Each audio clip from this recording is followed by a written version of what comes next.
The Southampton Marine and Maritime Institute, we have two objectives, and that's really to work with the globally leading companies on the grand challenges affecting the maritime sector, affecting society at large. So here we're talking about the greening of shipping, making shipping more fuel efficient, and also the safety of shipping. But it's also vital that we continue to work with our local business community, because our secondary objective is boosting the economy of the region. And with all the knowledge, resources and facilities we have locked up within these universities, and now an ever increasing desire for us to demonstrate the impact of our research back to the research councils, there's never been a better time to increase the collaboration with the local SME base. CJR is a relatively small company here in Southampton that basically has built its business on making propellers for boats. And you think, well, a propeller is a pretty straightforward type of thing, and what can you do with that? Well, a few years ago they decided that, can we in fact do some creative innovation and make our propellers significantly better? I was aware that we'd done a lot of work in this area. We developed computational fluid dynamic tools, CFD tools, using our supercomputer here. And as a result of that first conversation, Professor Stephen Turnock, who led in that area, to the company.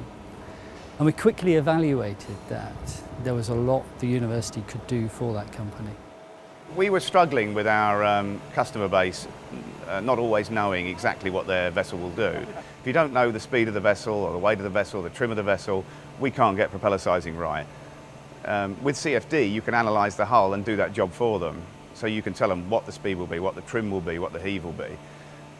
Doing that means that you can give them a valuable service, that they will know what their boat will do before they sell it, and it means that we can get our propeller sizing right and the boat will leave doing exactly what we set out to do at the start.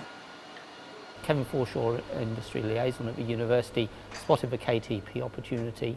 We'd already got links, sort of informal links with Marek down at CJR. So we've explored the possibility of what we could do in a 2-year period, and came up with this idea for taking the CFD knowledge that we've had at the university and translating it. And we quickly evaluated that a TSB support package called Knowledge Transfer Partnerships, or KTP, would be ideal for this. I don't have the time to fill in forms. The university have been absolutely brilliant at holding our hand through that process. We applied for the KTP, we got the KTP awarded. And funding came through fairly quickly. We had a PhD student who was just finishing. He'd just done 4 years research in this area. The PhD student then started to work in the company. At the start of the project, I said that it had to be commercially viable, and the project had to be able to deliver a CFD analysis of a hull to enable us to make the perfect propeller within 2 days. And within the 2-year period, we delivered. We had a commercially available tool which would take the hull form of a given vessel within a 3-day period.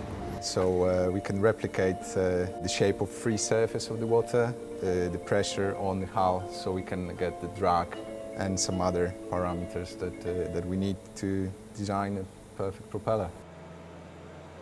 Previously you would have had to be a sort of massive company to be able to afford to have the in-house expertise. So this way has found a route for them to actually establish themselves as a market leader with the people they've got here and the ability to access this software.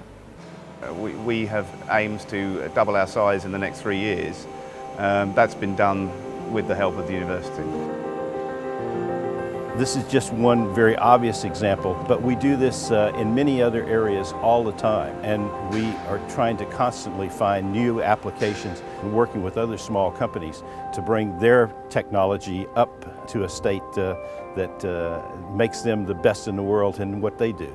The reality is that we're in most cases looking for SMEs that don't want to be SMEs. And in some cases we can do some significant work with them. But the ones where it really makes a difference is the guy who comes to us and says, I've got this company, it's up and running, it's doing very well, but I really want to be a FTSE company, okay? I want to be in the FTSE 100. I left school and went to work, so it was a different relationship for me, but it's been excellent. I would recommend anyone to take on a relationship with the university to take their business forward. I want to be in the FTSE 100.